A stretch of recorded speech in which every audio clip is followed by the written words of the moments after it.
Me he decidido contar en varios capítulos una serie de sucesos que me tocó vivir cuando era militar. Todo empezó cuando tenía 20 años.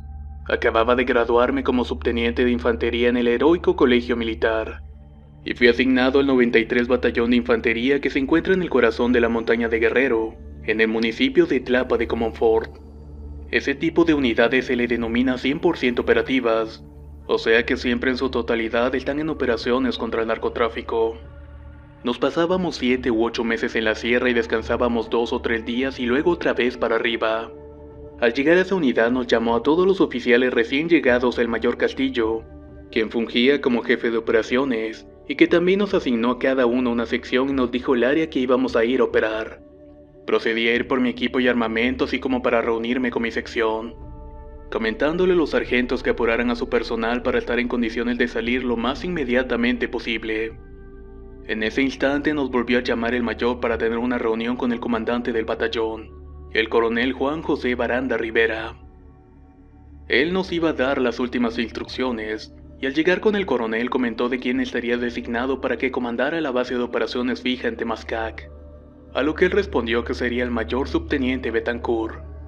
Inmediatamente noté la desaprobación del coronel, quien dijo que mi lugar fuera el subteniente Leocadio, ya que el subteniente Leocadio sí tenía más experiencia de campo y había ascendido desde soldado, a comparación mía que había llegado directamente del colegio militar. Pero que lo lleve Betancourt para que vaya conociendo el terreno, dijo. Cabe mencionar que sí me sentí mal en ese momento, pero órdenes son órdenes. Así que fui como escolta en los vehículos para llevar al subteniente Leocadio hasta su posición. Al llegar al poblado lo dejé y procedí para volver al batallón. No sin antes pasar a un poblado que se llama Olinala. Nos detuvimos a comprar unas cosas en una tiendita para comer y continuar nuestro camino. En ese momento se me aproximó un señor de unos 60 años más o menos y me dijo: no vayan a viajar el 11 de diciembre, el día de San Baltasar, y el malo anda suelto en esas fechas. Yo solamente le contesté que muchas gracias. No le tomé importancia porque apenas era 7 de diciembre. Pagamos y nos fuimos de ahí y pasaron 4 días. Ya en el batallón estaba yo de servicio cuando el sargento que se encontraba en la comandancia de guardia me habló por radio. Pedía que me comunicara urgentemente con el presidente municipal de Olinala. Inmediatamente hablé y me contestó diciéndome que unos compañeros nuestros se habían accidentado. Posteriormente fui a la casa del coronel que estaba a un lado del batallón para comentarle todo lo que me habían dicho, respondiéndome que qué estaba haciendo ahí, que mejor agarrara un Homer y un pelotón y que me fuera inmediatamente para allá. Cuando llegué al sitio del accidente el panorama era desolador. Estaban unos soldados tirados, otros quejándose y otros heridos juntando las armas. Le ordené al sargento que estaba a mi lado que acomodara el área y procediera a la recolección del armamento. Después de unos minutos me daba parte el sargento que hacían falta 11 armas, que el chofer estaba muerto y que el oficial Leocadio no se encontraba por ningún lado. El camión se había salido del camino y cayó en un arroyo que tenía aproximadamente unos 40 centímetros de profundidad. Vi a un cabo que afortunadamente solo tenía raspones y le pregunté qué había ocurrido. Me dijo que habían ido a un pueblo a comprar cosas pero que encontraron todo cerrado, así que iban de vuelta a otro pueblo. Pero en eso un señor se les acercó y les dijo: no se vayan, es mejor que se queden aquí en mi casa. Hoy es un día malo. El oficial dijo que más malo iba a ser si no encontraban nada que comprar, así que apuraron el paso al otro pueblo. Que iban en el camino y sintieron como algo había agarrado el camión por la cola, que lo había sacudido y que lo había aventado al arroyo. Cabe mencionar que en el pavimento no había marca de llantas, o sea que no iban a exceso de velocidad, y que además al caer escucharon una jauría de perros. Pero cerca de ahí no había casas, ranchos y ningún perro cerca. Entonces empezaron a llegar las ambulancias y los peritos. Ahí me fijé en el arroyo y alcancé a ver una mano que salía de la parte trasera del camión debajo de la llanta. Allí estaban los soldados y las armas que hacían falta. Un total de 11 soldados muertos, un oficial desaparecido y sin ninguna explicación lógica. Pasarían unos minutos y del pueblo venían aproximadamente unas 100 personas, todas caminando con veladoras en las manos. En eso el señor que me había encontrado en la tienda me dijo: ya ve lo que pasó. No creyeron y no hicieron caso y el malo se los llevó. No contesté nada porque estaba desconcertado por todo lo que estaba viendo. Incluso muchos murmuraban diciendo que el malo se los había llevado, ya que en el pueblo escucharon cómo había pasado una jauría de perros, mismos que se llevaron las almas de esos soldados. Un aire gélido recorrió mi cuerpo cuando uno de mis soldados me preguntó, ¿en dónde está el subteniente Leocadio? En ese momento reaccioné y mandé un pelotón a buscarlo. No podría estar muy lejos. En esos instantes iba llegando ya el coronel comandante del batallón con una escolta y personal médico. El coronel me ordenó que con el personal que quedaba y parte de su escolta me fuera a la base de operaciones, ya que solo se había quedado una escuadra ya sola, así que me retiré del lugar. En el camino a lo lejos logramos ver una silueta de una persona y al rebasarla notamos que era el subteniente Leocadio. Dimos el alto total unos metros adelante y nos bajamos para ir a verlo. ¿Y cuál fue nuestra sorpresa de que no había nada más que oscuridad? Tal vez eran como las 3 de la mañana y estuvimos lampareando el sitio, pero no encontramos nada. Seguimos nuestro trayecto y al llegar a la base de operaciones salió el cabo de turno a darme novedades. Le comenté lo que había pasado y me dijo que no podía ser, que hace como 30 minutos llegó el subteniente Leocadio por su cartera. Le dijo que había olvidado la cartera y se retiró rápidamente ya que había dejado el Homer abajo en el camino, ya que nuestra base se encontraba en un cerrito. Le pregunté que cómo lo había visto, que si llevaba alguna herida o algo extraño. Él me contestó que no, que lo más raro que había visto es que habían 5 perros que lo estaban siguiendo. Ya para entonces el miedo empezó a apoderarse de todos, pues eran muchas las cosas que no tenían sentido, por lo que optamos no bajarnos de los vehículos y no dormir hasta que amaneciera. Ya al amanecer me hablaron por radio el jefe de operaciones, comentándome que iba en camino a dejarme 2 pelotones para completar la sección y que yo me iba a quedar como comandante. Estuvimos en esa base cerca de 3 meses y todos los días hablábamos de lo que había sucedido esa noche, también de que vimos al subteniente Leocadio caminando en el camino solo, y de lo que me había comentado el cabo en turno que había ido por su cartera y de los perros. Durante esos 3 meses me comentaba el personal de la tropa que en la noche veían como sombras en el campo de fútbol que tenía la base. Pero un día martes recuerdo bien a un soldado de nombre Samuel al cual le apodábamos la Parca. Le platicó su sargento que una señora en la noche se le acercó y le dijo que venía a despedirse. Que tuviéramos mucho cuidado ya que donde estábamos se había convertido en un lugar tocado por el malo, y después de esto se marchó. Le preguntamos que cómo era y él solamente contestó que era muy bonita y muy amable, cosa que se nos hizo extraño pero irrelevante. Al otro día se me ordenó trasladarme los vehículos a un lugar llamado San Juan Puerto Montaña, el cual es un pueblo en el municipio de Metlatonoc, en Guerrero. El objetivo principal era encontrar y eliminar plantíos de amapola. Y en esta parte de la experiencia se pone más terrorífico por los acontecimientos que viví al lado de mi tropa. Fue un día pesado el trasladarme al punto donde me habían ordenado. Realmente fue un cambio muy drástico, ya que al lugar donde fuimos el clima cambiaba radicalmente. De estar en un clima templado llegamos a un clima frío, donde todo el día estaba lloviznando y pocas veces había días soleados. En las mañanas encima de los zules que le poníamos a las casas de campaña amanecían con una capa de hielo, y también había mucha neblina en el sitio. Todavía recuerdo el rico olor de café que hacía el cocinero en la mañana con canela. Fueron días relativamente tranquilos pero con mucho trabajo, y había muchas barrancas infestadas de plantíos de amapola. La base de operaciones se encontraba en lo alto de una pinera, y a las faldas de los cerros que se encontraban en el poblado de San Juan Puerto Montaña. Esto ya estaba pegado en los límites de Oaxaca y Guerrero. A un lado del pueblo estaba el panteón que podíamos ver perfectamente, ya que estaba a escasos 150 metros en línea recta. Un día en la mañana al estar alistándonos para salir a reconocer me habló un sargento Juan Amaya, comentándome que lo acompañara y así lo hice. A espaldas de nuestro campamento encontramos algo así como un altar de puras piedras. Este medía más o menos 1,5 metros y estaba en forma de pirámide. Encima de las piedras había sangre y plumas de gallinas, pero nada de carne ni piezas de los animales sacrificados más que los picos de las aves. Nos quedamos atónitos y nadie dijo una palabra. Solo tenía a decir que siguiéramos con el trabajo y que no hiciéramos caso. Era sábado y el plan era llegar más o menos temprano de los reconocimientos para poder descansar y el domingo tomarlo como un día de recuperación. Así el personal podía lavar y hacer limpieza del armamento. Llegamos como a las 3 de la tarde y empezó a llover y a bajar la temperatura muy rápidamente. Todos nos cambiamos y nos arropamos para meternos a nuestra casa de campaña, y así resguardarnos de la lluvia y el frío. En mi casa de campaña tenía un radio el cual prendí y me recosté quedándome profundamente dormido. Realmente ni siquiera recuerdo cuánto dormí. Solo desperté cuando el cabo de turno al cual le decíamos Parchís me gritaba para avisarme que al soldado Parca le estaba ocurriendo algo extraño. A este soldado le apodábamos así porque era extremadamente flaco.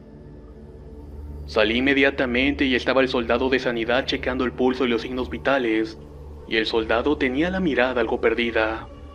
En cuanto lo vi le dije, Parca, ¿qué es lo que tienes? Sus ojos giraron a verme y se sentó tomando bastante aire y me dijo, estoy bien, comandante, solamente no podía despertar. Lo tuvimos en observación toda la noche y todo estaba normal. Al otro día le mandé a hablar y le pregunté qué era lo que había pasado.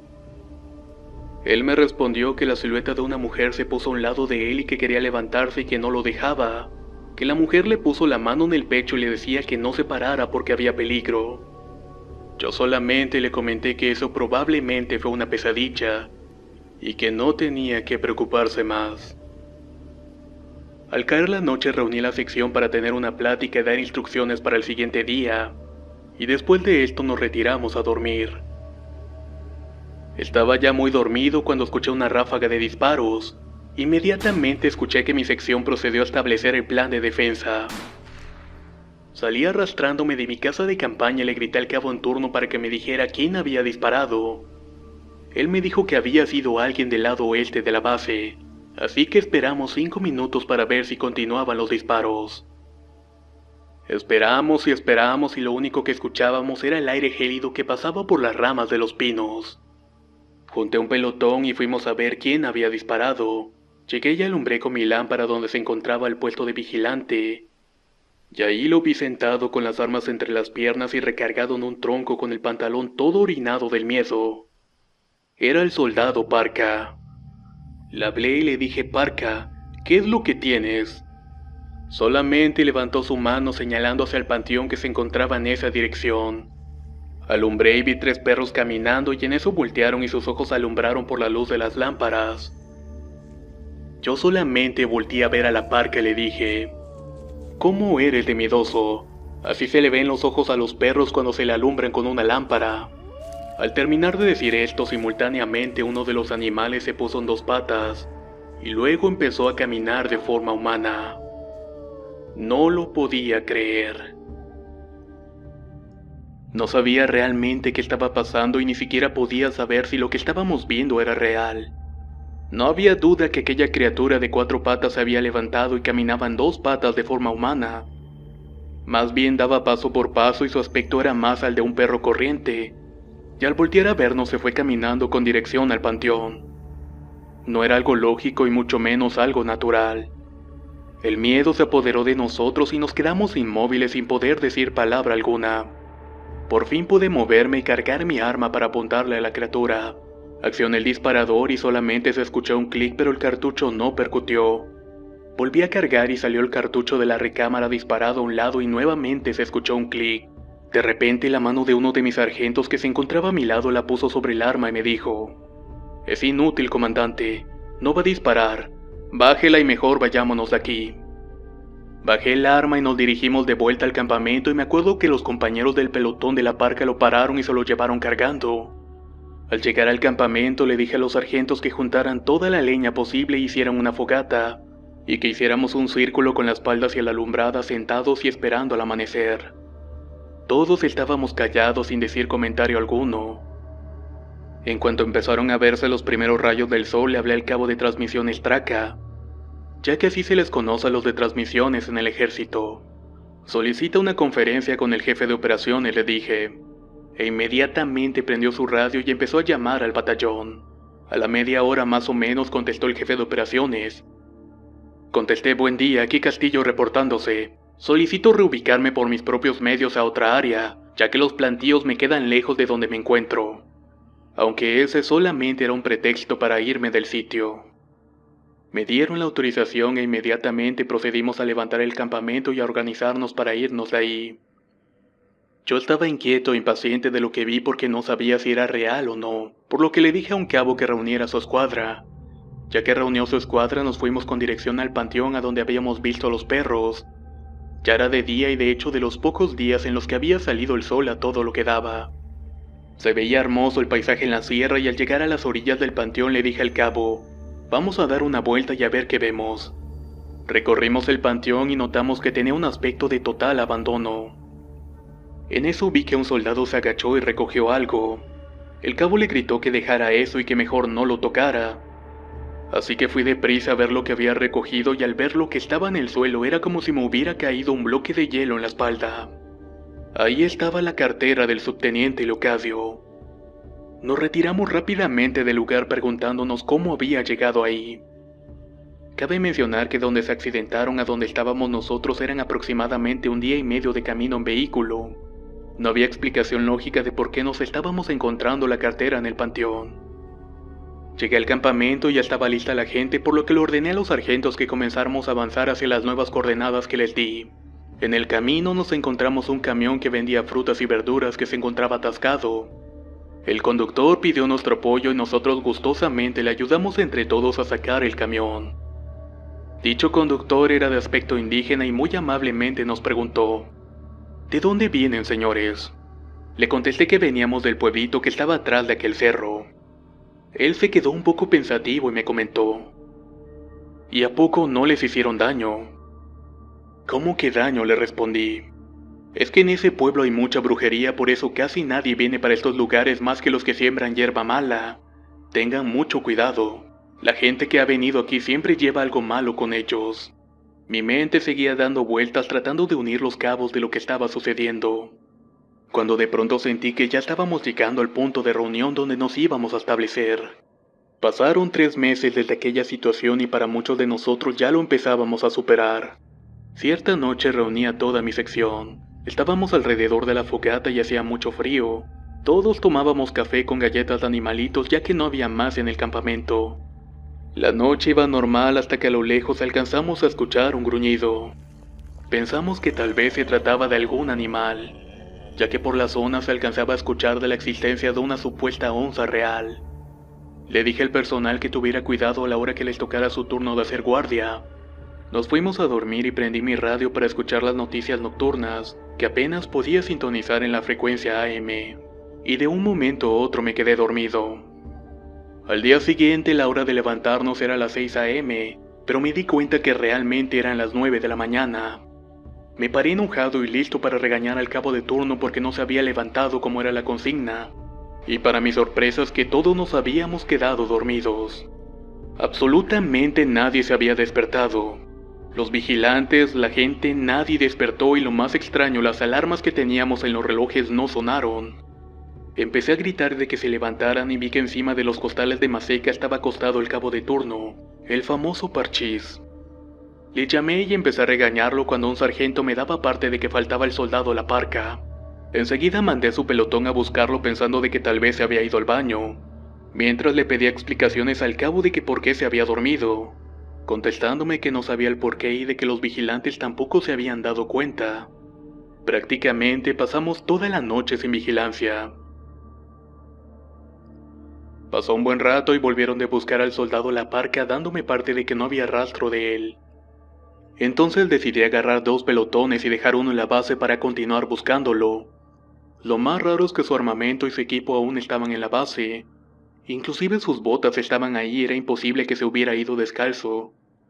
Lo buscamos todo el día y en la noche volvimos a la base disparando al aire varias veces para ver si así con el sonido se ubicaba y volvía. Nos dispusimos a dormir para que al otro día continuáramos con la búsqueda. Como a eso de las 5 de la mañana desayunamos y nos fuimos a buscar nuevamente a La Parca. Teníamos la esperanza de encontrarlo aunque mi mente ya imaginaba lo peor. Todos nos preguntábamos cómo era posible de que nadie lo hubiera visto cuando se había ido. o cómo todos nos habíamos quedado dormidos sin poder despertar. Nuevamente todos nuestros esfuerzos para encontrar a nuestro compañero fueron en vano, ya que ni siquiera encontramos una huella de él.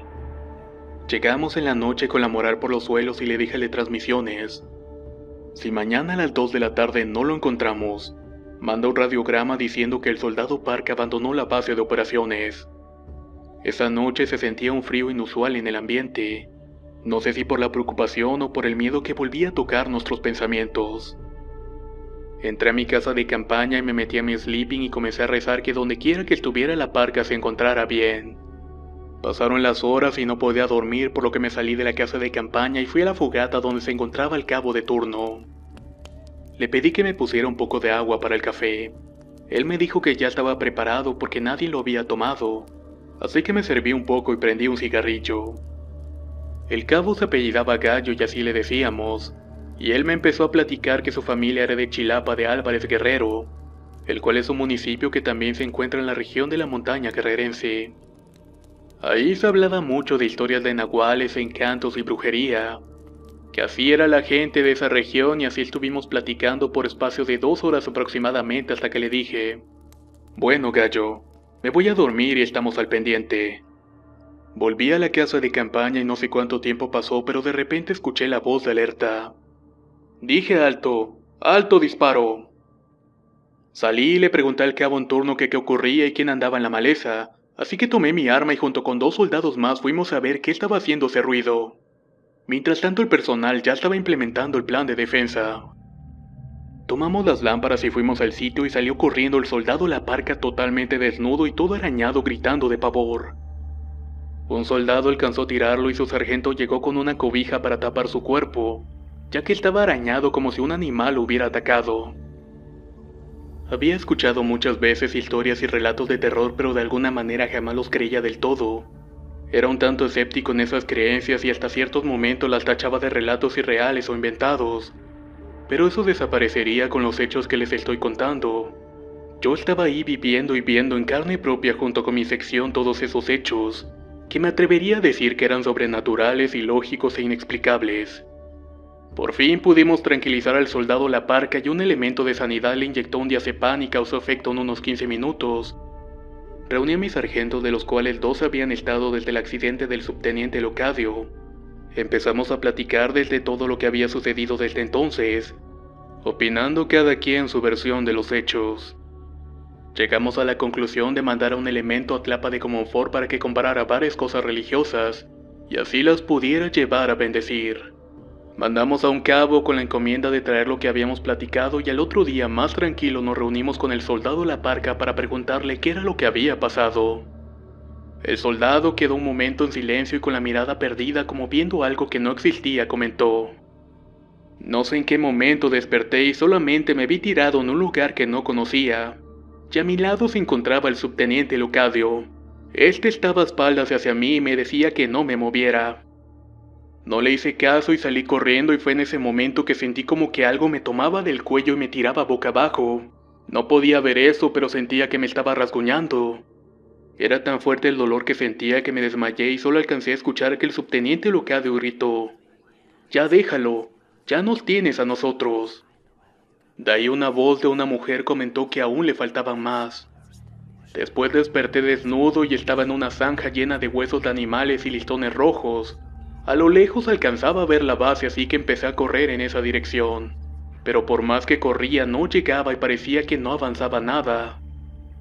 Así estaba hasta que de pronto pasó un señor en una mula y me dijo: no corras, hijo, camina, y cuando llegues al pirul que está ahí corre con todas tus fuerzas y no voltees para atrás.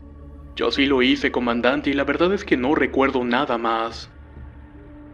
El de sanidad le dijo: voltéate para hacerte las curaciones de los rasguños y heridas que tienes, y al voltearse las heridas ya habían secado como si tuvieran más de una semana. Otra cosa extraña es que nunca probó agua o comida durante esos 2 días, y no presentaba ningún cuadro de deshidratación o hambre. Esperamos hasta la tarde y llegó el cabo con el encargado, así como con 3 botellas de 1 litro de agua bendita. Pusimos las cruces alrededor de la base y en cada casa de campaña también pusimos otras. Que él rezaría y le pediría a Dios por nosotros y que en cuanto pudiéramos fuéramos a verlo también. El padre le dijo: «Ten, dáselo a tu comandante», y me entregó un libro de salmos que todavía conservo. Él le dijo que leyera un salmo diario antes de dormir y así lo hicimos. Pasaron 2 meses más o menos y todo permaneció muy tranquilo. El soldado Parka ya había superado aparentemente ese episodio al igual que nosotros y las actividades eran normales. El soldado Parka ya había superado aparentemente ese episodio al igual que nosotros. Las actividades eran normales y todo parecía haber quedado en el pasado. Cuando un día al cabo de transmisiones me habló diciéndome que había llegado un radiograma, el cual pedía que fuéramos a un pueblo llamado Coicoyán de las Flores, todo esto con intención de implementar el plan de N3. Nos preparamos y nos fuimos en esa dirección. Ya en el camino y al ir por una vereda vimos que el soldado La Parka de la nada tiró su mochila y se desvió del camino con dirección desconocida. Nos acercamos a él y su sargento le preguntó que a dónde iba, y el soldado La Parka le respondió: «Me está llamando, me dice que vaya». Pero nuevamente presentaba una mirada perdida y su aspecto era el de una persona muy enferma. No teníamos idea de qué le estaba ocurriendo. Siempre había pensado que las personas poseídas o con pactos con el mal eran personas malas, o al menos personas que solamente buscaban hacer daño. Pero no era el caso de mi soldado La Parka. Él antes de todo era una persona alegre, extrovertida, entusiasta y siempre sacaba alguna ocurrencia que nos hacía reír bastante. Era un hombre bastante confiable y hasta un galán con las mujeres. Pero todo eso desapareció convirtiéndose en una persona callada y solitaria.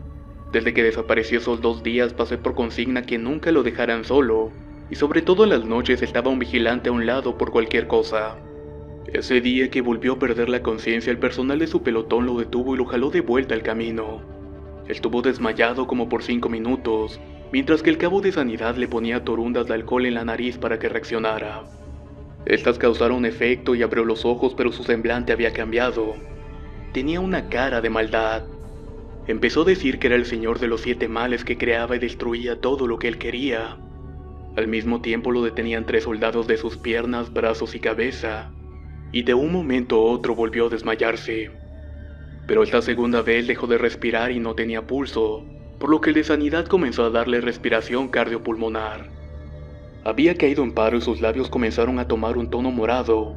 Nuestro amigo La Parka se nos iba, pero gracias a la pericia del de sanidad logró que éste reaccionara gracias a la respiración boca a boca. Lo raro de todo es que al despertar estaba peor. Éramos 6 soldados y no lo podíamos contener. Alguien sacó una cobija y una piola y como pudimos lo envolvimos y lo amarramos. Ya estaba muy desgastado, así que le hablé al de transmisiones y le dije: «Traca, quiero una conferencia urgente con el mayor médico del batallón, por favor». En cuestión de minutos el mayor estaba a la escucha en el radio. Le explicamos lo que pasó, pero obviamente nadie dijo nada de lo que había sucedido, pues nos iban a tachar de locos y hasta podíamos meternos en problemas. El mayor le dijo al de sanidad que le inyectara 3 milímetros de diazepam, a lo que éste le comentó de que esto ya no era posible porque llevaba 6 milímetros y otra dosis sería fatal. Entonces el mayor le dijo que le provocara un vómito, que tal vez era algo que había comido, pero nosotros sabíamos muy bien que no era así. Pero el de sanidad le respondió esta vez que le había dado agua con sal y nada, no había surtido efecto alguno. «Canalízalo y salgo inmediatamente para allá. Trata de mantenerlo estable», mencionó el mayor. Así lo hicimos y durante ese tiempo La Parka se despertaba y dormía, pero siempre que despertaba lo hacía de una forma demoníaca, hablando que todo lo que lo rodeaba sería eliminado. Cayó 3 veces más en paro respiratorio, pero afortunadamente las 3 veces logramos regresarlo.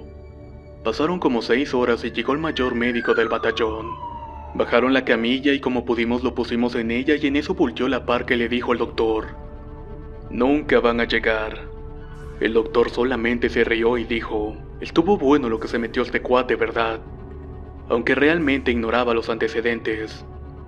Se llevaron a La Parka y nosotros veíamos cómo se alejaban los vehículos.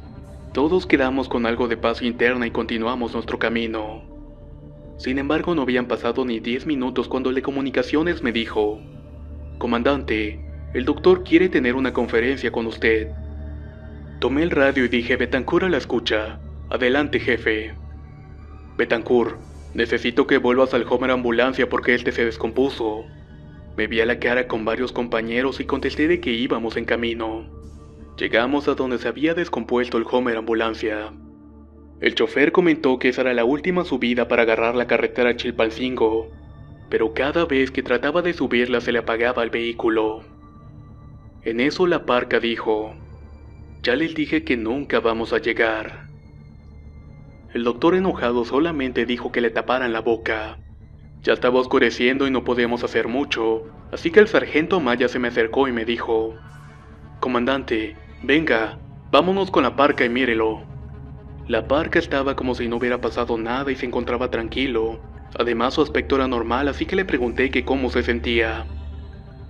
Él solamente me dijo: comandante, le quiero pedir un favor. En mi cartera tengo una estampita de San Gabriel Caballero. ¿Me la puede leer, por favor? Claro que sí, le respondí. Pasé a leer la estampita y luego cayó dormido. Así que le dije al chofer: a ver, haz el último intento y prende el Homer y vete. Lo hizo y subió sin problemas la colina y vimos cómo se fueron alejando las luces de los vehículos, llevándose a nuestro compañero con ellos. Atrás había quedado la incertidumbre de lo que había estado pasando, desde el accidente de los 11 soldados fallecidos, el no encontrar al subteniente Leocadio, el perro que caminó de forma humana y la desaparición y transformación de la parca. Así pasaron los meses y por fin llegó el ansiado radiograma que nos iban a relevar. Por fin íbamos a tener un descanso. Después de varios meses en la sierra llegó la sección a relevarnos y venía al mando del teniente de infantería Alberto Rochín. Procedí a entregarle los cargos y las cartas topográficas, y al otro día a primera hora salí rumbo a Tlapa de Comonfort. Llegamos al batallón alrededor de las 6 de la tarde y fui directamente junto con los otros sargentos del pelotón de sanidad para preguntar qué había pasado con el soldado La Parca. Ahí se encontraba el sargento de sanidad y el capitán Cabrera. Después de saludarles pregunté cuál era la situación con La Parca. Me contestaron de que se le había diagnosticado esquizofrenia crónica y personalidad múltiple, que se le había mandado a México y que de ahí se le puso a disposición de los familiares, ya que La Parca era originario de Tlapa. Investigamos el domicilio de mi soldado y nos lo proporcionaron gustosamente, así que nos cambiamos de civil y fuimos a verlo. Ya en la salida nos encontramos al cabo Parchís, que también se nos unió para ir a visitar a nuestro compañero. Ya a la salida nos encontramos a su cabo el Parchís, que también se nos unió para ir a visitar a nuestro compañero. En el camino nos comentó el Parchís que uno de los soldados que iba de escolta con La Parca rumbo al hospital le platicó que en cuanto llegaron al nosocomio el Chilpancingo, comenzó a ponerse en una situación crítica, ya que La Parca empezó a amenazar al doctor que si no lo dejaba ir se iba a arrepentir. No obstante, el mayor tomó poca importancia y solamente comenzó a reírse. Llegamos al domicilio de La Parca y era una casita humilde con un patio grande y árboles frutales muy grandes de mango y naranjas. Tocamos a la entrada y salió un niño como de 8 años y le preguntamos por La Parca y el niño gritó: «Abuela, buscan a mi tío». Salió una señora de edad avanzada y nos dijo: «¿Qué es lo que quieren aquí?». Contestamos de que solamente veníamos a buscar a nuestro compañero. Ella respondió: «Lárguense de aquí. Ustedes son los culpables de que mi nieto está así. No hicieron caso y ni creyeron de las advertencias que les dijeron, y ahora mi nieto está pagando las consecuencias». En ese momento, en la puerta de la entrada de la casa se paró La Parca y se nos quedó viendo y solamente hizo una sonrisa y se metió. Nos retiramos del lugar y al doblar a la esquina nos alcanzó el niño que nos recibió. Tenía una hoja que le dijo La Parca que nos diera. La hoja decía lo siguiente: «Comandante, muchas gracias por venir. Salúdeme a todos los compañeros, pero por su seguridad ya no vuelvan más por aquí. Estoy contaminado con tierra de panteón y polvo de muerto». Y eso era todo lo que decía la carta. Llegamos al batallón y al entrar a mi cuarto de oficial me llamó el cabo cuartelero comandante, que me pedía que me presentara inmediatamente con el coronel. Fui rápidamente y entré a la comandancia y ahí se encontraba sentado el coronel revisando unos papeles y me dijo: «Entra». Me paré firmes enfrente de él y le dije: «Ordéneme, mi coronel». Y me contestó: «Qué raro fue todo el caso de tu soldado, ¿no crees? Se le hicieron todas las pruebas de sangre y no salió nada raro, también tomografías y nada.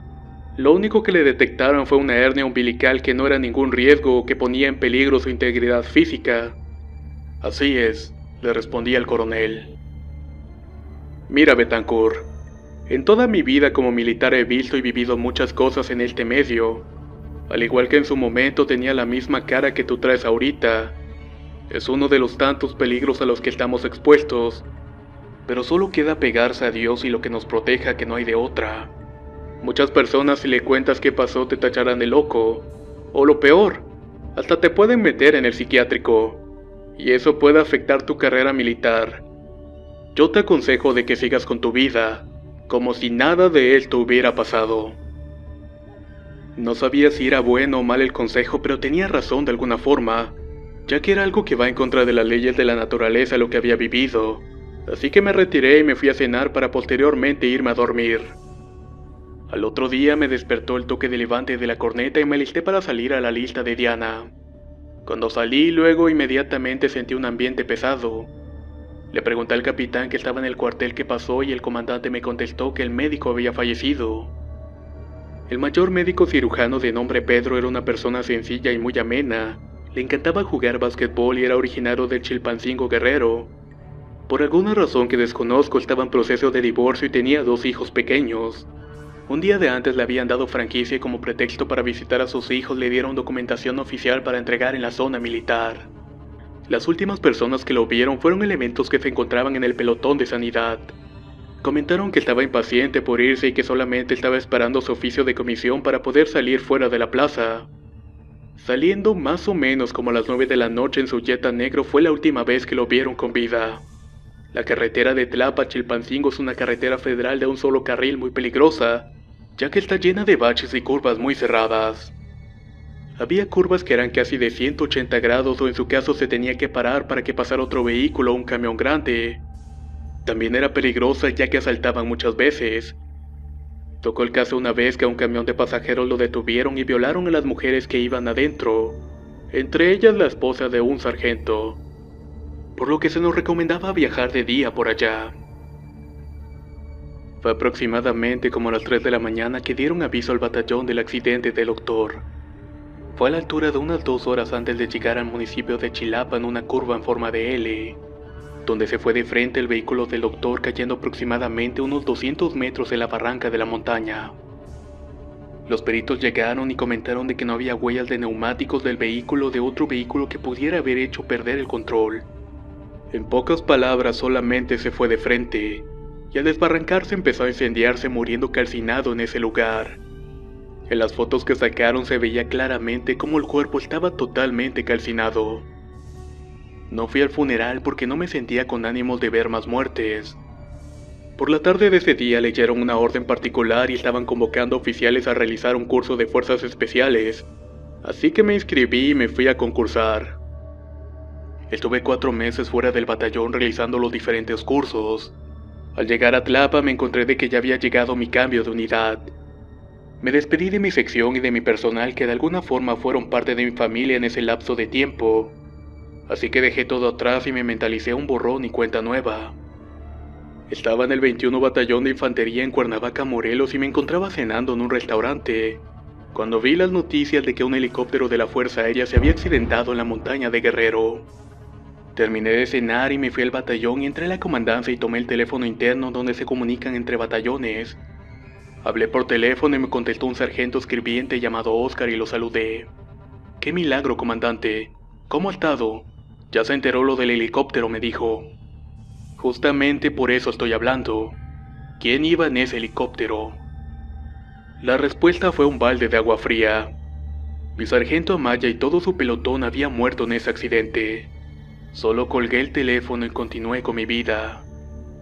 Esta experiencia aún no sé si tenga final y la verdad jamás pensé en escribirla o contarla. Seguí en el ejército y me retiré aquí, me casé en Sonora y tuve 2 hijos, y hasta la fecha tengo a mi familia y somos muy felices. Pero hace unos 15 días más o menos, iba rumbo a mi trabajo y en un Oxxo que estaba cerca de la gasolinera del Faro rumbo a Nogales. Quienes son de Hermosillo sabrán dónde es.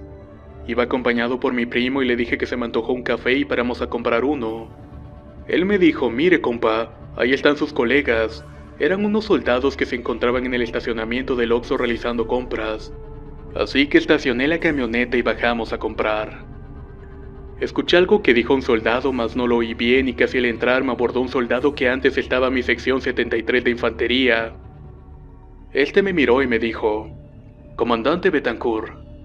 Yo lo reconocí y le contesté que milagro, así que lo abracé y me dijo: ¿Cómo ha estado, comandante? Yo bastante bien, y yo aquí echándole fibra, me dijo. Y en eso atrás de mí escuché una voz: Comandante, qué bueno es verlo otra vez. Era el cabo Parchís. Yo lo vi y no lo podía creer. Realmente me daba mucho gusto de volver a verlos. Platicamos rápido de todo lo que vivimos y de los que ya no estaban con nosotros. También le pregunté si sabían algo de la parca. Me dijo que la última vez que lo vio estaba vagando solo en las calles de Tlapa, que no hablaba ni reconocía a nadie, que según le contaron una vez agarró rumbo a la sierra y jamás lo volvieron a ver. Yo le di mi celular y me dijo: Mire, hagamos esto. Cuando baje de operaciones le llamo para platicarle todo lo que sucedió después de que se fue. El estar en el ejército fue algo que me llenó de orgullo. Conocí casi toda la República Mexicana y más allá. Mi última unidad fue el 73 Batallón de Infantería, el cual antes se encontraba en lo más recóndito de la selva chiapaneca, en un pueblito llamado San Quintín. Era un pueblito donde las casas estaban hechas con carrizos, unas 50 casas cuando mucho eran de algún material. Enfrente del batallón se encontraba la pista de aterrizaje donde llegaban las avionetas. El batallón estaba rodeado de un río precioso. Era un lugar realmente hermoso. El problema es que estaba muy lejos de la civilización. Lo más cercano era el municipio de Ocosingo y nos quedaba unas 12 horas por terracería. Ahí permanecí 8 meses, de los 4 me encontré asignado en el agrupamiento Carro.